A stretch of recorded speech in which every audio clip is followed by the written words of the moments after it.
ይህን በኩራት መናገር እችላለሁ። በኩራት ኤአይ ያዘጋጀው G+4 G+5 ህንፃ ለስታርታፖች በዚህ ዙሪያ ያላችሁ ሰዎች በድፍን አፍሪካ ብትንቀሳቀሱ አታገኙም እንዲህ ያለ ነገር። በጠቅላይ ሚኒስትር ዶክተር አብይ አህመድ አርቆ አሳቢነት ራዕይና የሥራ አቅጣጫ ኢትዮጵያ በዲጂታላይዜሽን ጉዞዋ አርቲፊሻል ኢንተለጀንስን የሀገሪቱ የቴክኖሎጂ ሽግግር ዋና መሰረት አድርጋ ቀርጻለች። የዚህ አቅጣጫ ዋና ማዕከል የሆነው የኢትዮጵያ አርቲፊሻል ኢንተለጀንስ ኢንስቲትዩት የኤአይ ስታርታፕ ማዕከል አንዱ ማሳያ ነው።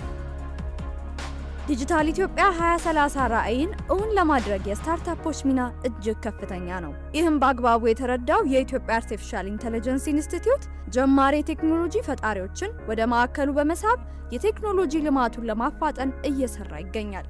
ኢንስቲትዩቱ በዋና መስሪያ ቤቱ በኩል ያቋቋመው ባለ 5 ወለል ዘመናዊ የኤአይ ስታርታፕ ማዕከል ለዘርፉ አዲስ ተስፋ ሆኗል። በኤአይ ስታርታፕ ማዕከል ምስረታ ማግስት በወጣ ሀገር አቀፍ ማስታወቂያ 1050 ተመዝጋቢዎች ነበሩ። ከኢትዮጵያ አርቲፊሻል ኢንተለጀንስ ኢንስቲትዩት፣ ከአዲስ አበባ ዩኒቨርሲቲ፣ ከአዲስ አበባ ሳይንስና ቴክኖሎጂ ዩኒቨርሲቲ እንዲሁም ከቪዛ የተውጣጡ የካበተ ልምድ ያላቸው 24 ዳኞች ምዘናውን አካሂደዋል። ያቀረቡት ሀሳብ የችግር ፈቺነት ግዝፈት ከቁልፍ ሀገራዊ ማህበራዊና ኢኮኖሚያዊ ፕሮጀክቶች ጋር መጣጣም መቻላቸውና የፈጠራ ስራቸው ከኢትዮጵያ ተሻግሮ የአፍሪካን ብሎም የዓለምን ችግር ሊፈቱ የሚችሉ ስለመሆናቸው መረጋገጡ ለመመረጥ አብቅቷቸዋል። በዚህ ፍትሃዊ፣ አካታችና ግልጽ በሆነ ጥብቅ የመምረጫ መስፈርት ያለፉ 200 ስታርታፖች ወደ ማዕከሉ በመቀላቀል ውጤታማ ጉዞ አድርገዋል። ወደ ኤአይ እንግዲህ የገባሁት በመጀመሪያ አፕላይ በማድረግ ነበረ። በሶሻል ሚዲያዎች በማስታወቂያዎች በመመልከት አፕላይ አድርጌ ነበረ በሊንኩ። ከዛ በኋላ እንግዲህ የፊልተር የሚያደርጉበት የራሳቸው ክራይቴሪያና ፈተናዎች ነበሩ። ከዛ ፕሮዳክታችንን በማስተዋወቅ ሀሳቡን ያለውን ነገር ከተለያየ ከአዲስ አበባ ዩኒቨርሲቲና ከተለያየ የመጡ በሙያው ላይ ያሉ ሰዎች ኢቫሉዌት አደረጉት ሀሳቡን። ከዛ በኋላ ደግሞ ያለውንም ነገር በደንብ ከተመለከቱ በኋላ እንግዲህ አልፈን ወደ ስታርታፕ መጣን ማለት ነው። በኤአይ ስታርታፕ ማዕከል የሚገኙ ወጣቶች በጤና፣ በትምህርት፣ በግብርና፣ ትራንስፖርትና ሎጂስቲክስ፣ ፐብሊክ ሰርቪስ፣ ሮቦቲክስ፣ በኤጀንቲክ ኤአይ፣ በኦግመንትድ እና ቨርቹዋል ሪያሊቲ ዘርፎች የፈጠሩት መፍትሄ የሀገራችንን ገጽታ የሚቀይር ነው። አሰራርን የሚያቀላጥፉ፣ የሰው ልጅን ድካም የሚቀንሱ፣ ስማርት አስተዳደርን የሚፈጥሩ፣ በሰው ሰራሽ አስተውሎት የታገዙ ዘመናዊ ስርዓቶች ዛሬ ለምረቃ በቅተዋል። ፕሮዳክታችን ሜንሊ ሴንተርድ የሆነው ፔሸንቶችና ፋርማሲዎችን ማገናኘት ላይ ነው። ፔሸንቶች በቀላሉ ያላቸውን ፕሪስክሪፕሽን በሞባይል አፓችን ወይም ደግሞ ቴሌግራም ቦታችንን በመጠቀም ፎቶ በማንሳት ያ መድኃኒት የት ፋርማሲ እንደሚገኝ ምን ያህል ኮስት እንደሚያደርግ ማየት ይችላሉ። ይሄ ብቻ አይደለም፣ ኦንላይን ከፍለው እዛው ቤታቸው ድረስ ዲሊቨር ማድረግ እንችላለን ማለት ነው። የኛ ስታርታፕ የሚሰራው ኤአይ ፓወርድ የሆነ ሄሪቴጅ ሴንሲቲቭ ካራክተር ዴቨሎፕመንት ላይ ነው የሚሰራው። ስለዚህ ኢትዮጵያ ውስጥ ያሉ ከኢትዮጵያ ውጭ ያሉ እንዲሁ የተዘነጉ በምስል የማይታወቁ ታሪኮችን፣ ጀግኖችን ምስላቸውን እንሰራላቸዋለን። የምስል ግንባታ ነው የሚባለው፣ የገጸ ባህሪ ግንባታ እንሰራለን ማለት ነው። ሰራው ያው ሶሻል ሚዲያን ለሶሻል ሚዲያ ላይ የሚሰሩ ሰዎች ቤዚክሊ ኦፕሬቲንግ ሲስተም ማለት ይቻላል ከተለያዩ ቦታ ስለነሱ የሚወራውን ነገር ሊሆን ይችላል ኢንክሉዲንግ ቲክቶክ እና የሜታ ፕላትፎርሞች ሰብስቦ ሪፖርት መጻፍ ይችላል። አድ ኮፒራይቶችን ማዘጋጀት ይችላል። እንዲህ የመሳሰሉት እንዲሁም ደግሞ አድ ማኔጅመንትም ላይ አውቶኖመስሊ ሄልፕ ማድረግ ይችላል ማለት ነው። በማዕከሉ ውስጥ የሚገኙ ወጣቶች በእውቀት የታነጹና በችግር ፈቺ ሀሳቦች የተሞሉ ብሩህ አእምሮዎች ናቸው። ከዚህ ቀደም የነበራቸው የመስሪያ ቦታና የመሰረተ ልማት እጦት ለብሔራዊ አቅማችን መዳከም ምክንያት ሆኖ የቆየ ቢሆንም ኢንስቲትዩቱ ለዚህ ዘርፍ ዳግም ነፍስ ዘርቶበታል።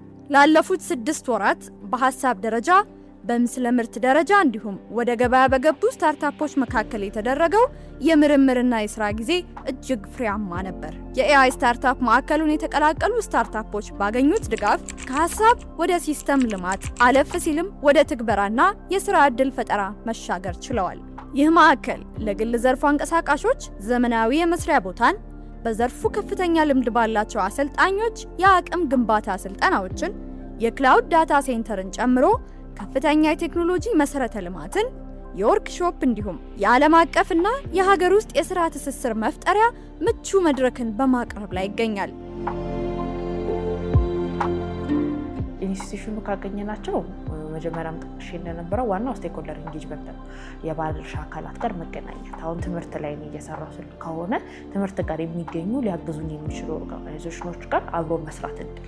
ስለዚህ አሁን እንደ አንድ ኢንዲቪዥዋል ሆነ እንደ አንድ ኦርጋናይዜሽን ኦነር ሆነ ብታየው ከባድ ነው። ከትልልቅ ኢንስቲትዩሽኖች ጋር ፓርትነር አድርጎ መስራት፣ ከትልልቅ ባለድርሻ አካላት ጋር መስራት ከባድ ነው። ስለዚህ ያንን ነገር ቀላል ያደርጋል። ስመጣ ስለ ቢዝነስ ብዙም እውቀት አልነበረኝም። ኤቭሪ በየ2 ሳምንቱ እና በየሳምንቱ የሚደረጉ የቴክኒካል እና ቢዝነስ ኢቫሉዌሽን አሉ። ትልልቅ እንግዶች እየመጡልን በእነሱ የሚሰጠን ደግሞ ፊድባክ እንዲሁም እርስ በርስ የሚኖረን ዲስከሽኖች ላይ የሚነሱ ሬዝ የሚደረጉ ከከስተመር አስፔክት የሚነሱ ጥያቄዎችን እና ከቴክኒካል አስፔክት የሚነሱ ጥያቄዎችን በመመለስ እነሱን በመስራት ኤቭሪ ታይም በሚሰጠን ሪቪው መሰረት ሼፕ አድርገን ቢዝነሳችንን ወደ አሪፍ አቋም ይዘነው መጥተናል ማለት ነው። የሰርቨር ኢንፍራስትራክቸር ፕሮቫይድ ተደርገው እንላለን በነፃ ማለት ነው። በቂ የሆነ ጀስት ያለን ፕሮዳክት ሆስት አድርገን ቴስት ለማድረግ እንዲሁም ደግሞ ዲፕሎይ ለማድረግ የሚበቃ ሰርቨር ኢንፍራስትራክቸር ተሰጥቶናል። ትሬኒንግ እንዲሁም በቴክኒካልም ሆነ በቢዝነስ ዘርፉ ላይ ትሬኒንግ ተሰጥቶናል። ከምንም በላይ እኔ ደስ የሚለኝ ነገር እዚህ ስንገባ ሀሳብ ነበር ይዘን የገባ ነው እና ያንን ሀሳብ ሰርተን ፕሮዳክቱን አልሞት ወደሚታይ ወደሚተገበር ነገር አምጥተ ነው። ከዛ በተጨማሪ ደግሞ ከተለያዩ ስቴክሆልደሮች ጋር ኮኔክት አድርገን ለመመረቅ በመብቃታችን እጅግ በጣም ደስ ብሎኛል። በኢፌዴሪ ጠቅላይ ሚኒስትር ዶክተር አብይ አህመድ ጠንካራ አመራር ሰጪነትና በኢንስቲትዩቱ ድጋፍ ስታርታፖች ራዕያቸውን ሊያሳኩ ችለዋል።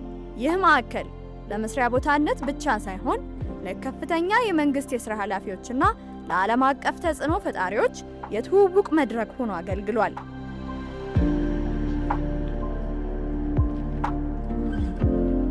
ዛሬ የሚመረቁት ስታርታፖች የኢትዮጵያን የቴክኖሎጂ ጉዞ ወደ አዲስ ከፍታ የሚወስዱ የለውጥ አምባሳደሮች ናቸው።